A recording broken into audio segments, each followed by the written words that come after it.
Olá, boa tarde. Eu sou a Bárbara dos Anjos Lima, redatora-chefe da Cosmopolitan. E hoje nós estamos aqui com a doutora Carol Ambrosini, nossa colunista, ginecologista, obstetra e sexóloga. Vamos falar sobre várias dúvidas, mas principalmente um assunto que a gente tem recebido muitas perguntas das nossas leitoras, que é sobre endometriose. Oi, Carol, tudo bem? Olá, Bárbara. É mais um prazer estar aqui junto de vocês e das leitoras da Cosmo. Então, vamos começar falando dessa palavrona que assusta tanto a gente com esse nome, né, endometriose. Eu li numa pesquisa que cerca de 30% dos casos de infertilidade nas mulheres são por causa da endometriose. É verdade? Então, gira em torno por aí, né? Quando a gente vai pesquisar alguma causa de infertilidade, a endometriose é, acho que uma das primeiras patologias que precisam ser descartadas. Né? Então, o nome assusta mesmo, não é um nome bonito, né? Não é simpático. Mas, assim, acho que a primeira coisa que as leitoras precisam saber é que a endometriose é uma doença benigna, né? No sentido de não virar um câncer, nada disso. Mas é uma doença que pode dar bastante dor de cabeça. Então, lembrando que a gente está ao vivo, se vocês quiserem mandar as perguntas para a gente, a Carol está aqui para responder. Eu vou ler daqui a pouquinho, mas eu vou fazer algumas que vocês já mandaram antes, como, por exemplo, como descobrir, o que a gente tem que perguntar quando a gente está no consultório médico para saber se a gente tem, se a gente não tem, em que momento a gente tem que ter essa conversa? Olha, a endometriose, Bárbara, é uma doença que ela é bastante traiçoeira, porque algumas vezes ela não dá sintoma nenhum. E aí, lá na frente, quando a mulher quiser engravidar, ela tem dificuldade, vai pesquisar e, putz, endometriose. E aí foi tarde demais. Exato. A endometriose clínica, o principal sintoma é cólica. Tá? Uma cólica de forte intensidade. Existem vários tipos de endometriose, então. A gente tem, assim, uma endometriose superficial, que ela não tem os focos, né, do endométrio fora do útero, podem estar nas tubas, gerando aderência nas tubas, por isso que ela causa infertilidade, né? Ela distorce ali a anatomia das tubas. E tem endometriose profunda, que quando ela atinge os ligamentos mais profundos do útero e o intestino. E aí já tem pergunta aqui. A Patrícia Crispim quer saber se tem o remédio da dor, né? Em alguns casos, existem casos com dor e sem dor. Sim, a manifestação clínica da endometriose é principalmente uma cólica menstrual, que é assim, que não melhora com as medicações gerais, né? Tipo anti-inflamatórios, pílula anticoncepcional. Se você está tomando pílula e ainda está sentindo uma cólica forte, tem que pesquisar endometriose. Porque a Patrícia está respondendo, perguntando realmente sobre isso. Ela disse que ela tem uma cólica surreal e gostaria de saber se existe um remédio para essa dor. E se é endometriose, tem como saber, aí tem que... Né? Aí tem que fazer, a primeira coisa é fazer uma avaliação com o seu ginecologista. Né? No toque vaginal, o ginecologista, ele consegue palpar, né? Ele consegue ver se o útero é móvel, ele consegue palpar os ligamentos do útero. Em algumas situações, ele palpa até os nódulos da endometriose. Então, o exame clínico é muito importante. Tá? E aí, se ele tem alguma dúvida, se o exame deixou alguma dúvida, ou até para você saber o grau de endometriose, ele pode lançar mão de alguns exames, como a ressonância magnética e o ultrassom com preparo intestinal, realizado por um médico que seja especializado nisso. Mas é um ginecologista especializado em endometriose? Geralmente, quem faz esses ultrassons pode ser ginecologista, pode ser radiologista, mas assim, o que é importante é a paciente saber, a mulher saber. Às vezes, um ultrassom normal, aquele que você faz de rotina, não pega a endometriose. É aí que a gente fica ansiosa querendo essa resposta. Exato. Né? Por isso que, assim, houve uma suspeita clínica, você tem esses sintomas de dor para ter relação, dor profunda na barriga, assim, quando tem a relação, ou o ginecologista suspeitou no exame clínico, ele precisa fazer um exame mais aprofundado. A Conceição está perguntando se tem tratamento. Tem, né? O bom é que existe tratamento. Que bom, pode ficar calma. Que pode ser dividido em tratamento clínico ou tratamento cirúrgico, tá? Tudo vai depender do grau da endometriose, se a pessoa quer engravidar ou não, né? E também se ela tem muitos sintomas, né? Um tratamento simples, assim, simples no que eu diria o tratamento clínico, né? Seria a supressão da menstruação. né? Porque toda vez que a mulher menstrua, ela vai... aqueles focos de endometriose descamam e geram bastante dor e desconforto, enfim. Mas aí isso é para quem está fazendo tratamento e não tem um desejo de engravidar, é mais focado na dor. Exatamente. Então quem está com um desejo de engravidar e está com isso, ela tem que fazer um outro tipo de tratamento, provavelmente, porque né? a gente só tem... a única forma de você suprimir a menstruação é através de hormônios. Anticoncepcional. Que vão, né, não vão permitir a ovulação. Então, a mulher que quer engravidar e ela tem uma endometriose considerável, ela tem que ser visto caso por caso, mas pode ser aí uma indicação da videolaparoscopia. Que tem uma das perguntas aqui, se é verdade que o exame pode ser feito por laparoscopia. Hoje, a laparoscopia, ela é um tratamento para endometriose. Ela legal. não é considerada um diagnóstico, né? Porque a gente tem aí outros métodos, como a ressonância e essa ultrassom mais elaborada, para fazer um diagnóstico e o exame clínico, que é muito importante. Agora, a cirurgia é indicada já para tratar, né? Para casos mais avançados, Isso. então. A Ângela disse que fez a cirurgia e não adiantou, que a endometriose voltou. Isso pode acontecer? Pode acontecer, né? Porque a endometriose é uma tendência daquele organismo. Então não é que tem cura. Em alguns casos você tem, né? Em outros você tem a volta da endometriose. E aí é complicado. E aí tem que fazer a cirurgia de novo ou não é recomendado fazer 2 vezes? Depende do grau que tá e dos sintomas que a mulher tem, do desejo que ela tem de engravidar ou não. E é assim, quem tem endometriose não consegue engravidar. Não é radical. Não é assim. Calma. Depende do grau da endometriose. Eu já tive várias pacientes com diagnóstico de endometriose que conseguiram engravidar sem tratamento. Depende muito do grau para saber, porque se ela acomete as tubas uterinas, aí as tubas ficam com anatomia, né? O óvulo e o espermatozoide não se encontram. Comprometida, fica uma barreirinha. Eles se encontram nas tubas, né? E aí aqui, a Lúcia diz que tem uma amiga que sente muita dor mesmo tomando anticoncepcional. Pode ser um sintoma de que ela tem uma endometriose maior? Sim, aí tem que... Às vezes, o fato dela ter muitos sintomas não significa que ela tem uma super endometriose, entendeu? Isso é muito variável também. Às vezes a paciente que tem muito sintoma, você vai ver, não tem uma endometriose tão profunda.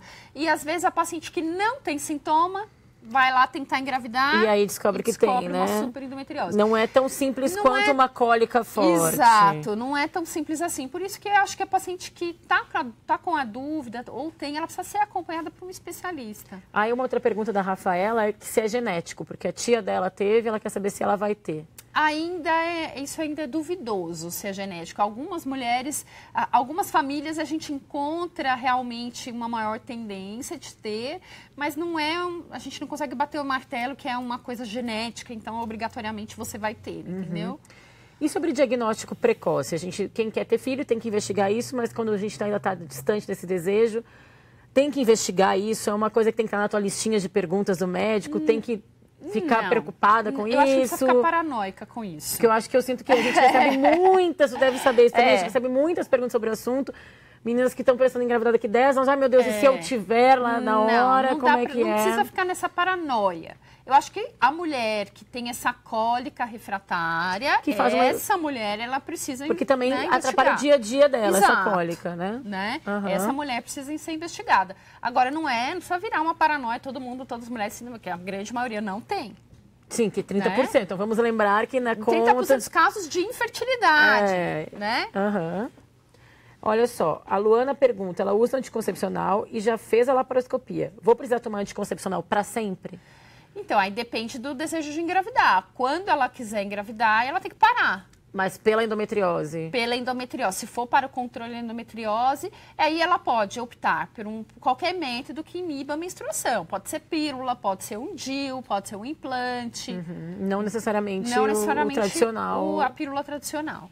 E aí tem uma dúvida, já que a gente está com a Carol aqui, a gente vai aproveitar para fazer dúvidas de todos os assuntos sobre ginecologia, obstetrícia e sexualidade, que a Carol é a nossa especialista. Então, veio uma dúvida que não é sobre esse assunto, mas eu acho que é interessante a gente falar que é normal sentir dor no canal urinário quando está menstruada. Não. não é normal. Ponto. Ponto, não tem nem dúvida nessa. Não é normal, assim, tem que ser investigado. Às vezes pode ser até uma endometriose na bexiga. Pode. Ah, porque onde fica, então? Acho que isso é uma coisa interessante de saber, que a endometriose, onde ela fica, não é só no...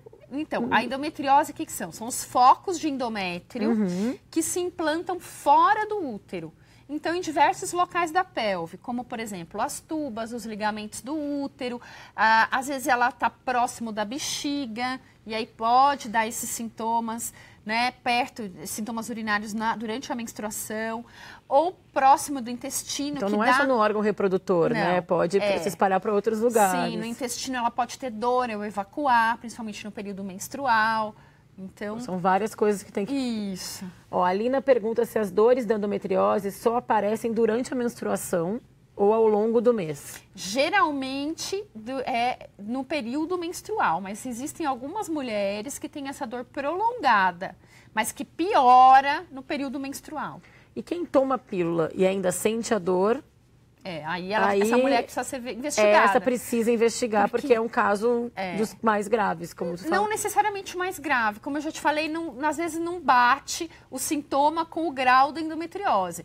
Mas é um sinal de que tem alguma coisa diferente. Um diagnóstico diferencial também, para cólica, são os miomas uterinos. Né? O mioma é um nódulo benigno do músculo do útero, né? O miométrio. E os miomas, eles aumentam o fluxo menstrual e também dão bastante cólica.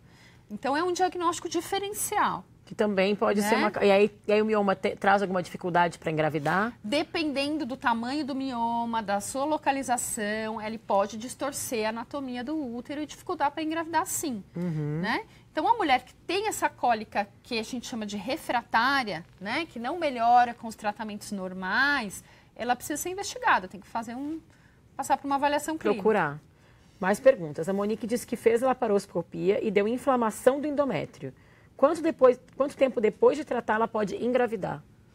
Então, aí depende do que foi visto, né? Mas, em geral, quando se faz a cirurgia da endometriose para a mulher que tem fertilidade, que quer engravidar, ela já logo no ciclo seguinte, aqui depende do grau, né, do que foi feito na cirurgia dela, mas eles recomendam que tente engravidar assim que possível, justamente para dia seguinte, para aproveitar. Monique, dia seguinte pode já... Não, dia seguinte. Mas assim, aproveitar que já está sem mas lesão, logo em seguida. Tudo foi removido, então, né? Já na sequência, já começar... Sim, a tentar. E aí, então, quem está vendo a gente fica preocupada com essa palavra de endometriose, acho que é interessante, então, falar que não é uma coisa, como tu disse no começo, que é benigna, né? Exato, não se transforma num câncer, nada disso. Não é nada mais grave. E se a pessoa, por exemplo, pode ter e não quer engravidar, e não, como tem aquela que não tem tanta cólica, ela pode conviver o resto da vida... Pode. Normalmente, sem ter que fazer nada, uma cirurgia mais invasiva. Sim, ela pode colocar um DIU e ficar super bem com aquele DIU que é o DIU hormonal, que inibe a menstruação, ou um implante, ela pode ficar tranquila, né? Acho que a questão mais forte, então, é quando ela está querendo engravidar. Sim, quando ela está querendo engravidar e quando tem uma endometriose um pouco mais grave, digamos assim. Né? E aí, quando ela... se ela está tentando engravidar, a primeira recomendação é logo fazer a cirurgia ou tenta engravidar? Porque eu li que a própria gravidez ajuda a curar a endometriose, Ajuda né? Porque ela é um período sem estrogênio, né? Assim, que não tem tanta produção hormonal, inibe um pouco os focos de endometriose. Aí, Bárbara, vai depender do grau de endometriose da paciente, entendeu? Se é uma endometriose leve, que não compromete as tubas, aí ela pode tentar. Tem um exame... que é um exame que é um nome grande, se chama histerosalpingografia. Nossa, grande mesmo. Porque você desenha as tubas, né? Porque as tubas, elas são como se fosse... elas são menores do que um dedo, pra você ter uma ideia. Gente, pequeno, é muito pequenininho. A gente tá acostumado como se fosse dois macarrãozinhos, assim, dois espaguetinhos, assim. Então, nos exames normais, você não consegue ver alterações nas tubas. Então, existe esse exame, que é um exame que você coloca um contraste no útero e você desenha as tubas. Então, você desenha a cavidade do útero e desenha as tubas.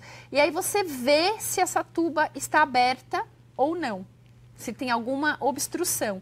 Aí, o médico vai poder falar, olha, suas tubas estão livres, dá para você tentar engravidar. Quando que a gente tem que pedir esse exame? Para quem que é recomendado esse tipo de exame? Para a mulher que tem endometriose. Que já sabe que tem. E que quer engravidar. Entendeu? Ela já sabe que tem endometriose e tentou engravidar por um tempo e não conseguiu. Não conseguiu. E aí é importante fazer essa avaliação das tubas. E se vai bater o martelo, você precisa fazer uma cirurgia ou não precisa fazer uma cirurgia. Exatamente. A Jane está perguntando se a dor pélvica que desce para a perna pode ser um sintoma de endometriose. Olha, o fato de descer para a perna não é preocupante. O que acontece? O nervo que provoca a cólica, tá? É um nervo pudendo, um nervo que vem da raiz sacral, né? Do sacro ali, na região lombar. Então, ele normalmente dá essa dor irradiada para a perna. Algumas mulheres têm isso com maior frequência, outras não. Mas o fato de descer para a perna não significa que seja endometriose. É só por causa da origem do nervo que provoca a dor. E essa coisa de como a gente mede essa dor? Eu acho que às vezes a gente fica falando, a dor é muito forte, a dor é muito fraca, tenho muita cólica, pouca cólica. Qual que é a medida para saber que é uma cólica que tem que ser levada para o consultório? Isso é tão difícil, Bárbara, porque assim, a sensibilidade para a dor, ela é muito individual. Relativa, né? Muito individual. Às vezes, o que é uma cólica fortíssima para mim, você tá chupando picolé com ela, entendeu? Então, é muito variável. Eu acho que assim, é muito individual de cada mulher. É principalmente aquilo que eu falei, a cólica refratária, que não está melhorando com o medicamento. Essa é a cólica que tem que ser investigada. Uma cólica ou que incapacitante, tem que faltar dia de trabalho, tem que ir lá no hospital, tomar remédio na veia. Fica aquela coisa que não consegue levantar da cama, desmaia. Essa mulher tem que ser investigada. E muitas vezes ela não vai ter nada.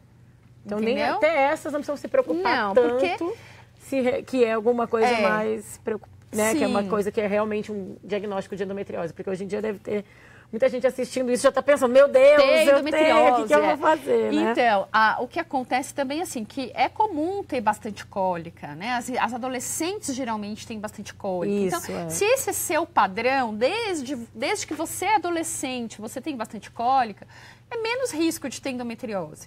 Né? Agora, a endometriose se desenvolve com mais idade. Geralmente sim. Agora, aquelas que tinham uma cólica normal e de repente essa cólica está aumentando, está tendo cólica tomando pílula, aí tem alguma coisa errada. A Vânia pergunta que ela diz que ela toma um anti-inflamatório, Feldene, fortíssimo, para cólicas fortes.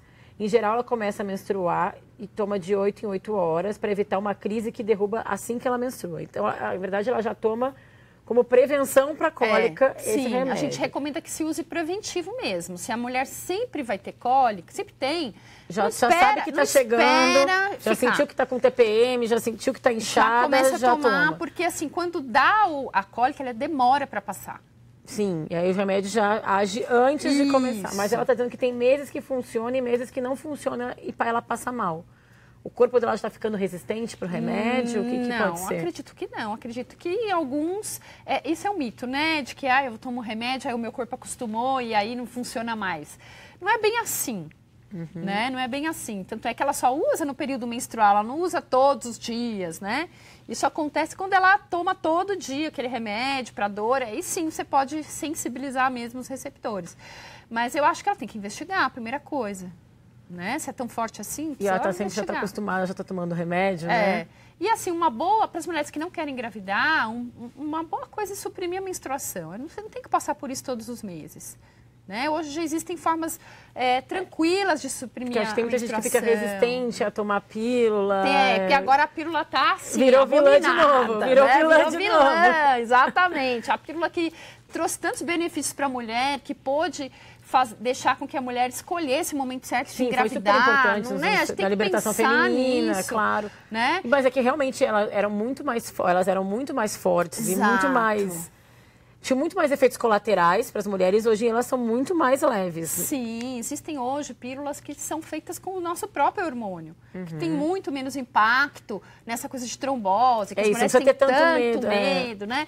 E existem pílulas, se você, tem muito medo, ou tem algum risco para ter trombose, existem outros métodos que você pode usar, que são os métodos que são só de progesterona, entendeu? Que não vai interferir nessa questão de trombose, né? Que vira aquele medo, É porque hoje, com os meios de comunicação, as redes sociais, quando existe um caso... todo mundo fica sabendo, já espalha, compartilha, já recebe no WhatsApp, recebe no Facebook, já fica desesperado. E aí gera Mas os casos de trombose são menores hoje em dia, proporcionalmente, ou estão aumentando? Olha, a gente não tem esse dado se eles estão aumentando, eles estão estáveis desde então, sempre. Então não existe nenhuma preocupação acima da média hoje em dia? Não, eles estão estáveis, não é que eles estão aumentando, entendeu? Entendi. A gente está acabando o nosso tempo, mas esse live continua no ar. Vocês podem continuar mandando perguntas, a gente aproveita as perguntas, a gente manda para a Carol, que é nossa colunista tanto da revista quanto do site. E em breve a gente volta com outro live para falar sobre outros assuntos. Obrigada pela presença, Carol. Obrigada, Bárbara. Foi um prazer.